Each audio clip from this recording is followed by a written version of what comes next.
ห็นคลิปทางตู้ซิดเพิ่นคุยกับที่เดือนนี้แล้วให้น้องแดงกลับไปกับหมาแล้วคนใหญ่แล้วว่าเป็นที่ทำเรื่องของเรื่องแล้วก็โดย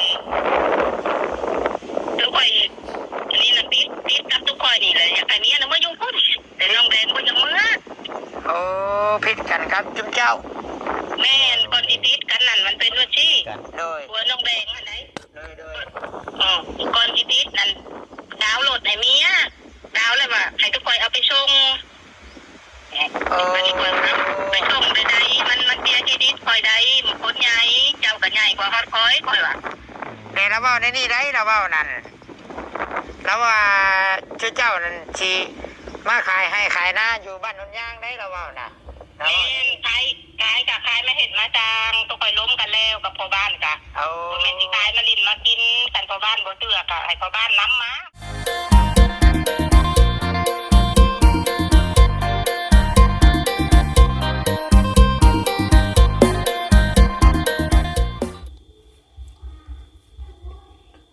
พี่น้องเนาะก่อนอื่นก็กลับสบายดีเนาะทักทายสบายดีพ่อแม่พี่น้อง FC เบิร์ดสุขุสุคนทางลาวทางไทยหรือว่าอยู่ทางต่างประเทศแม่ FC ที่เข้ามาเบิ่งมาชมคลิปเนาะพี่น้องส่ง YouTube ของเราใช้ใจกันด้อยอยู่เนาะอีกคือเก่าคือเดิมพี่น้องเนาะหลังจากมาแต่บ้านเพื่อนของน้องเตกับแม่นางเนาะเพียงเนาะพอดีทางหัวเวียงไปเป็นสะพานบุญให้เมย์อยู่ทางเงินต่างประเทศพี่น้องเนาะเป็นฝากเงินมาให้ทางน้องเตเน่ให้ทางแม่นางเน่น้องเพียงเนาะก็ได้กลับมาเฮือนน้องเนาะก็ได้กลับมาเฮือนคือสิบเห็นน้องวิตี้ได้แหละก็นอนนั่นแหละพี่น้องเนาะตอนนี้ก็เวลาทุ่มหนึ่งพี่น้องเนาะก็7 โมงแดงน้องเพียงเนาะ7 โมงแดงแล้วก็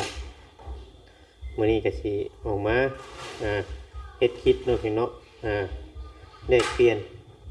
ความคิดความเห็นกันเนาะพี่เนาะแลกเปลี่ยนความคิดความเห็นกันเพราะว่าทางเงินบ่เวียงก็เห็นคลิปทางตู้ซิดเพิ่นคุยกับที่เดือนนี้แล้วให้น้องแดงกลับไปกับหมาแล้วคนใหญ่แล้วว่าเป็นที่ทำเรื่องของเรื่องแล้วก็ทุกคนนี่นะปิดกับทุกคนนี่เลยอยากให้เมียนะมายุ่งพุ่นแต่น้องแดงก็ยังเมื่อโอ้พิดกันครับจุ๊บเจ้าแม่นคนที่ติดกันนั่นมันเป็นเรื่องที่โดยหัวน้องแดงอะไรโดยคนที่ติดนั่นดาวโหลดไอ้เมียดาวเลยว่าให้ทุกคนเอาไปส่งไปส่งใดๆมันเบียร์ที่ดิสคอยใดมันคนใหญ่เจ้าก็ใหญ่กว่าฮอดคอยคอยว่ะเดี๋ยวเราเว้าในนี่ได้เราเว้านั่นแล้วว่าชื่อเจ้านั่นสิมาขายให้ขายหน้าอยู่บ้านนนย่างได้เราเว้าน่ะแม่นขายกับขายมาเห็ดมาจางต้องคอยล้มกันแล้วกับพ่อบ้านกะเอาแม่นสิขายมาลิ้นมากินกันพ่อบ้านบ่เตือกะให้พ่อบ้านน้ำมาคอยว่ะเอาสิขายอยู่บ้านนนย่างเลยไปพุ่งไปสร้างน้าพี่ขายแล้วบ่หน้าน่ะด้วยว่ายังเดี๋ยวนี้น่ะยังมีผู้ซื้ออยากขายเขาได้น่ะว้าวน้ำพ่อบ้านเพิ่นว่าอยากได้700,000ว้าวเปิดต่อ700,000โอ้เบิดหันเลยได้เนาะหน้านี่สิหมุง600,000เพราะว่าเราแบ่งขายแต่นึงได้เนาะพี่เนาะแม่นมาห้องพ่อคือจะเปลี่ยนว้าวบัดนั้นเอาเงินค่าดองนั่นว้าวอ่ะ10,000เหรียญกับ2 บาท10,000เหรียญเดี๋ยวน้องน่ะบ่ให้เอา10,000เหรียญ1200เหรียญ12,000บ่12,000เหรียญ2 บาท12,000เหรียญนี่มันก็เกือบ400,000400,000 บาทกับคำอีกก็คือคน500,000กว่าบาทเลยเนาะพี่น้องทางเงินทางนั้นว่าลูกไปลูกหมาพอดีว่าเอาพอดีว่าบ่เอาหรอกปล่อยก็เลยบ่กล้าบอกอยู่ป้าบอกเลยบอกน้องมาเงินขนม500,000พุ่นเนาะแล้วว่าน้ำบัดสุดท้ายแล้วเงินยังอยู่เบิดเงินนั่น100 ล้านมาแล้วได้เท่าไรบาทนี่ได้เท่าไรอันมื้อละมานั่นได้เท่าไรเรามาแต่งได้40 ล้านตอนเรามา40 ล้าน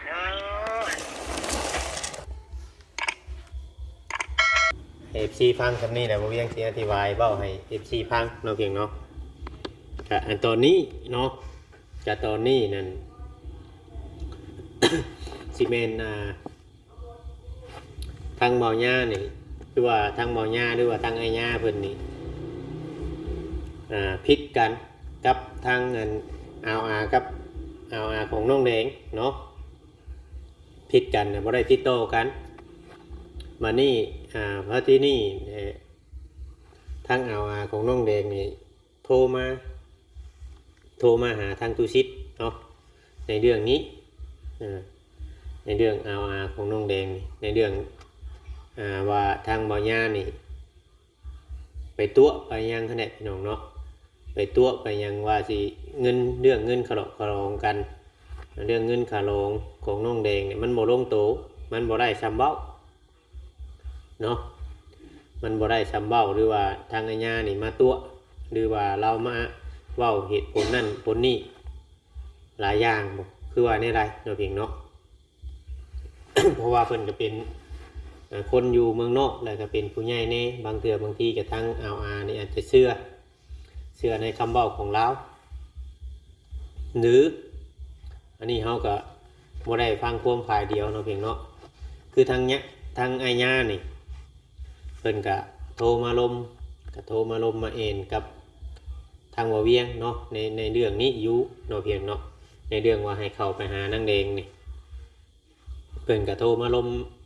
มาเอ็นอยู่เพิ่นก็เว้าหลายเรื่องแต่ว่าทางบ่เวียงนี่ก็บ่ได้เอาเรื่องของเพิ่นเรามาออกให้ FC ฮู้เพราะว่าเนาะพี่น้องเนาะก็บางอย่างก็มันก็คือว่าคั่นแหละพี่น้องเอ้ยบางอย่างมันก็คือบางอย่างมันก็บ่คือที่บ่เวียงออกมาเว้าเนาะที่บ่เวียงออกมาเว้าในตอนนี้ก็คือว่าได้ฟังทั้งเพิ่นเนาะในคลิปทางตู้ชิดเพิ่นโทรโอ้ลมกันเนาะเพียงเนาะออกสื่อโซเชียลออกให้สังคมรับรู้ในการประจานกันก็ว่าแม่นเนี่ยพี่น้องเนาะการประจานกันหรือว่าการขายกันก็ว่าแม่นเนี่ยพี่น้องเนาะถ้าในเมื่อมันเป็นแบบนี้แล้วเนาะเพียงเนาะก็อาจสิบ่ถูกกันอาจสิบ่ถูกบ่ต้องกันในที่นี้เนาะคือทางเบาหญ้านี่อยากมาอยู่เนาะทางเบาหญ้านี่เพิ่นเว้ากับบ่เวียงว่าถ้ามาอยู่บ้านนุ่นย่างคือเก่าโดยที่ว่าบ่ให้น้องแดงขายดินเนาะโดยที่ว่าบ่ให้น้องแดงขายดินนี่ทางเบาหญ้านี่เราจะสามารถเฮ็ดเฮือนอยู่กับน้องแดงนี่ไล่เนาะถึงว่าผู้รักผู้ใหญ่เพิ่นจะบ่ช่วยเนาะในความคิดของเราตามที่เราลมกับบ่เวียงเนาะในความคิดของเราถึงจะบ่มีผู้รักผู้ใหญ่ช่วยเราก็ว่าเราจะสามารถเฮ็ดไร่ถ้าว่าเมียมีความสุขถ้าว่าตัวเรามีความสุขเนาะบัดที่นี่เราบ่อยากไปเฮ็ดอยู่พุ่นเราบ่อยากไปเฮ็ดเฮือนอยู่พุ่นเราว่าย่านเว้าง่ายๆว่าคือน้องแดงอยู่ในแบบในกรอบแบบคล้ายๆว่าคือกักขังว่าง่ายๆซะพี่น้องเนาะถ้าขายเมื่อนี่คือว่าเบิดเราก็ว่าเราสังเกตเบิ่งเนาะเพียงเนาะและตามที่ทางอ้ายเพิ่นเว้ากับบ่เวียงนั่นในกรณีนี่นะเพิ่นอยากไล่ให้น้องแดงนี่มาอยู่พี่มาอยู่บนเก่าแต่เพิ่นสิเฮ็ดเฮือนให้ในบางเทื่อบางทีเราอาจจะมาอยู่กับน้องแดงก็อาจจะมีความสุขมาอย่างเล่าแหละเฮาก็บ่ฮู้เนาะพี่น้องเนาะ แต่บางเรื่องกับเพิ่นก็เว้าหลายอยู่พี่น้องแต่ว่าเฮาบ่อยากให้เว้าบ่อยากเอาเราออกมานั่นนะเพราะว่าเราก็เป็นผู้ใหญ่แล้วเนาะคือทางอ้ายเพิ่นนี่ครับเราก็เว้านั่นอยู่แต่ว่าทางเอาในเมื่อเอาเพิ่นออกมาเว้าในอันนี้ก็บ่เวียงนี่บ่ฮู้ได้นี่บ่เวียงก็บ่ฮู้ในตัวชวนที่ว่าไผเป็นคนบ่ให้ทายตั้งแต่เด็กที่บ่ให้ทายน้องแดงนี่ ระหว่างไอ้ญาและกับอากับอาวระหว่างไอ้ญาหรือว่ากับอาของน้องแดงกับไอ้ยัวเป็นผู้เป็นอ้ายก็ว่าแม่นซะว่าแม่นซะเนาะพอลูกเอื้อยลูกน้องในพี่น้องเลยคำซีเมนกันไผเป็นคนหมวยท้ายแต่กับไผเป็นคนที่ปิดบังความจริงเนาะตัวนี้นะเพราะว่าตัวนี้นั่นมันยังมีฟังนั่นเน่ฟังนี่เน่เด้มันโบมันตัวนี้นะเชื่อความฝ่ายบ่ไล่อยู่แล้วแต่เอฟซีนี่ว่าบางคนเพิ่นก็เป็นห่วงเนาะบ่อยากให้บุญวายเนี่ยก็บ่อยากให้ไปสนในเรื่องนี้มันปวดหัวมันปวดสมองบางคนเพิ่นว่าบ่อยากให้สนในเรื่องของน้องแดงแต่มันตอนนี้นั่นเรื่องของเรื่องก็ก็เบิ่งไปตามเนื้อผ้าเนาะพี่เนาะเบิ่งไปตามเนื้อผ้ามันระหว่างเอาอากับผัวว่าง่ายๆซะกับผัวของน้องแดงเนี่ยนี่น่ะพิจใจกันพิจใจกันแล้วก็อาจจะมีปัญหาในเรื่องเงินเรื่องอย่างนี้แหละเพราะว่าทางนางแดงนี่เราบ่ฮู้เงินเว้าตรงๆโลดอันนี้นะเพราะว่าเราส่งเงินมาเนาะตามที่เราเฮาก็เพราะว่าทางเอาอาเพิ่นเฮาก็ยังบ่ได้ไปฟังจากปากเราแต่มีเวลา FC เพิ่นก็ยังให้ไปถามคักแน่แล้วว่าเรานี่สิเว้าความจริงแท้บ่หรือเบาหญ้านี่โทรไปให้ FC นี่เสร็จมาหาแล้วจะมาปั่นป่วนโทรให้ FC มาปั่นป่วนว่าเอาน้องแดงนี่สิโดกน้องแดงขายหน้าขายหยังแต่ก็เราตามที่ว่าเราเว้าในคลิปนี้ก็คือว่าเราจะเอาขายเมื่อเฮ็ดเมื่อสั่งขายเมื่อชื่อหน้าอยู่พุทธให้มันเบิดอยู่พี่นะว่าง่ายๆใช่อยากตัดประเด็นออกว่าให้มันเบิดอยู่พี่หมายมีส่วนเกี่ยวข้องกับไผนะก็เลยอยากตัดประเด็นออกอยู่พี่วันนี้แหละมันบ่มีคนซื้อนานะเนาะเพราะว่ามันยังเหลือแต่ทั้งเด็บเดมบัดนี้แต่ซื้อเกิดราคามันก็สิตกพอเราแบ่งขายไปส่วนหนึ่งแล้วตอนนั้นแบ่งขายไปเซนกว่าบาทบอกตอนนั้นเนาะทั้งเบิดตะกี้เราอยากขาย8 เซนหรือว่า7 เซนนี่แหละต้นเล็กๆวันนี้เราเลยแบ่งขายออกแล้วหน้านี่มันสิอยู่ประมาณ5 เซนนะ5 เซน6 เซนนี่น่าจะมีคนเอา5-6 เซนหน้าน้องแดงนะพี่น้องเอ้ยก็เลย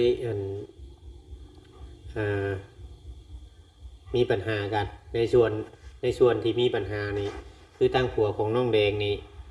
เราบ่อยากให้ขายที่ขายทางเนาะหรือว่าตอนนี้ทางอาญาเนี่ยคิดเห็นแนวไรเนาะในกับ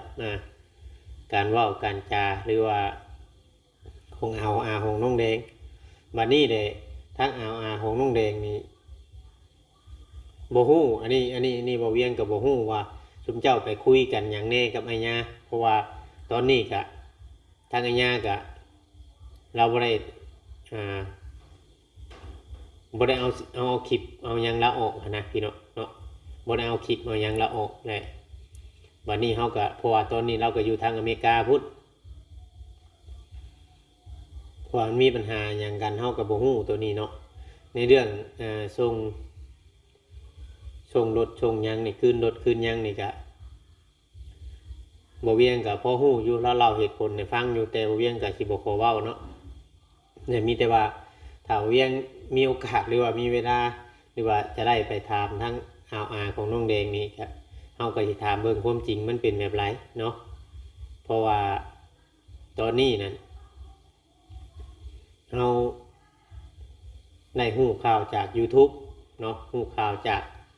โซเชียลแล้วก็ FC เพิ่นก็ส่งมาว่าทางตุสิทธิ์เพิ่นเฮ็ดคลิปออกมาให้ฟังนำกันเนาะให้ฟังในคลิปเสียงคลิปหยังนี่แหละเพิ่นโทรมาในเรื่องปัญหากันในเรื่องนั่นนี่แหละพี่น้องนี่ผู้นึงแหละผู้ใหญ่ผู้นึงนั่นส่งมาหาคอยเรื่องของเรื่องนะแต่เพิ่นว่าน้องแดงนี่บ่มีความสุขเพิ่นว่าซั่นเด้ เลยอยากให้เพิ่นนั้นอยากให้ข่อยเข้าไป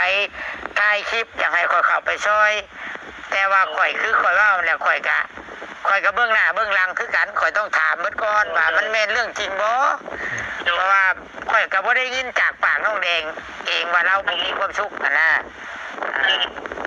อันเด้ออันข่อยสิเว้าโดยอันผัวน้องแดงนั่นที่เทื่อนี้แล้วให้น้องแดงกลับไปกลับมาแล้วเราคนใหญ่แล้วว่าบ่เป็นศีลธรรมเรื่องของเรื่องนะพ่อโดยทุกคนนี่นะปิดกับทุกคนนี่เลยอยากให้เมียน่ะมาอยู่พุ่นแต่น้องแดงบ่ยังเมื่อโอ้ผิดกันครับจุ๊บเจ้าแม่นก่อนที่ติดกันนั่นมันเป็นว่าซี่โดยผัวน้องแดงหั่นไหนโดยก่อนที่ติดนั่นดาวโหลดให้เมียดาวแล้วว่าให้ทุกคนเอาไปส่งไปส่งได้มันเบียร์เครดิตคอยได้คนใหญ่เจ้าก็ใหญ่กว่าฮอดคอยคอยว่าดาวรถยังน่ะดาวรถจักรนี่ดาวรถจักรโดยมีปัญญาส่งแล้วส่งบ่ไหวนี้ว่ะโอ้เดือนลายไปได้อันเพิ่นให้ดาวนะเดือนหนึ่ง4,510 บาทเดือนหนึ่งเอาแล้วดาวนี่น่าอยู่บ้านนนยางได้เราเว้าน่ะแม่นขายกับขายมาเห็ดมาจางต้องคอยล้มกันแล้วกับพ่อบ้านกะเอาแม่นสิขายมาลิ้นมากินกันพ่อบ้านบ่เตือกะให้พ่อบ้านน้ำมาก็ต้องมีเหตุผลพังข้างนี้พังข้างนี้แหละมันเป็นอะไรเฮาก็บ่เข้าใจก็ถามกันมันก็บ่ผิดเนาะแม่นแล้วก็ให้เอาแล้วน่ะเป็นคนว่าสิได้แล้วเว้าดีกันคักได้คือในธนาคารปฏิบัติเงินก็เช่าเงินบ่มีแล้วเฮ็ดให้คอยหลายเทื่อแล้วเป็นหลายเทื่อแต่ได้สิมาอยู่บ่บัดนี้เพิ่นสิมาหาเมียเพิ่นอีกอยู่บ่โอ้แหละสิจ้ามาบ่มากับทุกคนบอกเลยทุกคนบอกเลยว่ากันเจ้าอยากมาก็มาหาลูกหาเมียเจ้าออกมาคอยบ่ได้ห้ามพ้องกองประกาศเจ้านึงโอ้จะว่ารถนี่ดาวเอาเลยรถไทยบ่เว็บไทยแม่นรถไทยพวกคนตายโอ้เว็บไอบ่หรือเว็บกระเจใหญ่รถไทยเรียบร้อยสิรถเว็บ110รถเว็บกระเจน้อยรถเว็บ110มันจะคือเว็บกระเจใหญ่อันนี้เนาะแม่นแดงครับเป็นละบ่น้องแดงยังบ่กล้าครับเพิ่นดาวให้นะเฮิงเติบบ่อันเพิ่นดาวให้นะดาวรถให้เมียก่อนบ่ไหวแล้วก็เลยอยากส่งคืนอันนี้ในมุมมองของน้องแดงเว้าเนาะแล้วก็ในมุมมองของไอ้ย่าเว้านี่ก็อีกแบบนึงนั่นนี่เพราะว่ามันต้องมีสองมุมมองเนี่ยเพราะว่าเหตุผลของเรานี่มันต้องมีเนี่ยพี่น้องเราจังอยากส่งเนาะพี่น้องเนาะอันนี้เฮาก็สิบ่ขอเว้าจังหน่อยมันสิผิดกันมีแต่ว่าให้ FC พังเอาเท่านั้น FC หลายคนเพิ่นบ่อยากให้เข้าไปได้พี่น้องเข้าไปหาน้องแดงนี่เพราะว่าคือตอนนี้น่ะสงครามน้ำลายก็มีแต่ว่าเว้ากันผ่านสื่อผ่านโซเชียลโดยที่ว่าน้องแดงนี่บ่ได้เว้าหยังจักคำเลยน้องแดงนี่แบบนี้เด้อนี่แบบเพจคลิปออกมานี่เด้อนี่คือน้องแดงนี่ยังบ่มีคำตอบจากปากน้องแดงแล้วก็แบบคำเฮาไปถามแปลว่าออกไปทางใดก็สิไปทางนั้นนะเพราะว่ามันเคยมีมาแล้วแต่เคยเปลี่ยนไปแล้วเนาะสำหรับคือน้องแดงนี่จ้ะอันนี้เฮาก็เมื่อยนำอยู่พี่น้องเนาะกะสมมุติอันนี้บ่เวียงว่าสมมุติได้ว่าสมมุติให้ FC พังนะสมมุติว่าบางเทื่อบางที่นี่คำว่าทั้งอาของน้องแดงนี่บ่ฟ้าวอยากขายให้ขายหน้านะ เอาเมื่ออยู่พุ่นแต่ก็บ่ต้องฟ้าวขายคำมีนะหาชื่อใหม่คำมีคือผัวน้องแดงมีนี่หาชื่อใหม่เลยเงินนี่มีเงินอยู่เหตุงานอยู่เมืองนอกอยู่เราเพียงเนาะมีเงินนี่หาชื่อใหม่อยู่นี่ป้าไปนี้คำว่ามีลูกมีเต้าโตไปนะให้ลูกแบบนี้นะพี่เนาะมันสิบ่ดีบ่ในความคิดของเฮาบ่ต้องขายคำมีนะหาชื่อรถคำมีผู้อยากขายอยู่ทั้งนั้นแหละถามลูกเคยหรือว่าถามน้องเคยน้าเคยผัวน้องแดง หน้านี่เก็บไว้บ่ต้องขายคำมีแต่หาซื้อใหม่แบบนี้นะเพื่อนกับ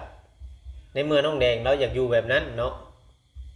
แล้วก็อยู่ไปแบบสั้นนะในธรรมชาติของเราเนาะแล้วอยู่พี่ก็เพราะว่าเราท่านได้อยู่เพื่อนใหญ่ครับเราท่านได้อยู่เพื่อนโกเพื่อนยังครับเพราะว่าเราอยู่ชีวิตของเราเนี่ยมันเริ่มต้นจากแรกๆก็ดีเนาะพี่เนาะว่าอยากเอาคลิปที่ว่าก่อนที่หนุ่มไทยจะมาหาก่อนที่บอกเราเพลินไปอันนั้นนี่บ่เวียงนี่เคยเข้าไปตั้งแต่อันก่อนที่บอกเราเพลินจะเข้าไปอีกแต่ว่าตอนนั้นน่ะช่องบ่เวียงมันโหลดปิดเนาะก็เลยได้ลบวิดีโอนั้นออกไปแต่กี้น่ะย่านฮอดค้นพี่น้องไงเนาะมานี่ก็ผ่านมาจากคลิปจุดนั้นน่ะผ่านมาเป็นเกือบปีแล้วจากหนุ่มไทยจังได้เข้าไปก็โดนกระไรเติบอยู่พี่น้องเนาะกระโดนเติบแต่กี้น่ะอยู่ในกระต๊อบสภาพแบบบ่ได้สนใจอย่างย่านฮอดค้นถามคำตอบคำบ่ได้ยุ่งเกี่ยวกับผู้ใดอีกแต่ในความคิดนี่ถ้าเฮาบ่อยากขายจุดนั้นเพราะว่าก็ขายเมื่อซื้อได้แต่กี้เราเพียงเนาะก็ขายเมื่อซื้อเนี่ยเด้กันมุนพอมุนแม่หรือว่านู่นนั่นนี่ก็หลายเติบแล้วล่ะอยู่พุ่นก็มีแต่ว่าคำลุอดีเนี่ยเที่ยวมาเฮ็ดอยู่พี่เฮาก็ได้ฮอดยามนาได้มาเฮ็ดเนาะพี่น้องครับในความคิดของเฮาอันนี้ก็ในส่วนของเพิ่นอยากขายกับเพิ่นก็อยากขายคือเราเว้าเนี่ยแล้วก็ขายเมื่อเฮ็ดเมื่อสร้างกับเมื่อเว้าได้คุยกับนายบ้านได้คุยกับพ่อบ้านเรียบร้อยว่ะก็บ่เชื่อก็ให้พ่อบ้านนี่ตามมือเบิ่งเนาะทางพ่อบ้านเพิ่นนี่บ่ตามมือดอกพี่น้องเนาะก็มาเพิ่นสิขายสิหยังเพิ่นก็มันก็ขึ้นอยู่กับญาติพี่น้องทั้ง2กั้ม2พายนั่นแหละพี่น้องเนาะปรึกษาหารือกันอันนี้ก็เฮาก็อยากให้ปรับความเข้าใจกันให้ฟังแต่ในเมื่อเรื่องมันเป็นแบบนี้แหละจักหน่อยนี่ทางให้ย่านี่สิบ่กล้ามาหาฮอดน้องแดงนี่เผลอๆได้นี่เพราะว่าเว้าให้กันในตอนนี้นะกำลังเว้าให้กันทางฝั่งนั่นฝั่งนี้แต่ทางฝั่งของอาญานี่เราอาจจะโทรไปลมกับผู้ที่ว่าแชทคลิปเสียงไปหาทางตูซิดฮันเนาะทาง FC ผู้แชทคลิปเสียงไปหาทางตูซิดเนี่ยวันนี้แหละเราก็ได้ลมกับข่อยอยู่เนาะแต่ว่าข่อยสิบ่ขอเอาอันคลิปเล่าออกในนั้นในนี่แหละกับพ่อฮู้กับพ่อฮู้อยู่พี่น้องเนาะกับพ่อฮู้อยู่แต่เฮาสิบ่ได้เอาคลิปแล้วออกเนาะเพราะว่าก็อันนั้นแหละพี่น้องเนาะในเรื่องก็ปัญหาของผิดกันระหว่างน้องแดงกับอาญาตอนนี้นะพี่น้องทางน้องแดงนี่จักสิว่าในไรแหละเฮาก็ตามธรรมชาติของเราคือ FC ฮู้กันถ้าว่าผิดพลาดก็ต้องกราบขอโทษขออภัยหลายสำหรับคลิปนี้บ่เวียงก็มาเล่าให้ FC ฟังเนาะก็มาฟังคลิปนํกันเพราะว่า FC เพิ่นก็ส่งเข้ามาหลายคนพี่น้องเพิ่นส่งมาแล้วเฮาก็เลยออกมาเว้าอีกหน่อยนึงเนาะพี่เนาะสำหรับคลิปนี้ก็ลาไปก่อนพี่น้องอยู่ดีมีแฮงเนาะคือเก่าคือเดิมพี่น้องขอเก่าคำว่าสบายดีเนาะ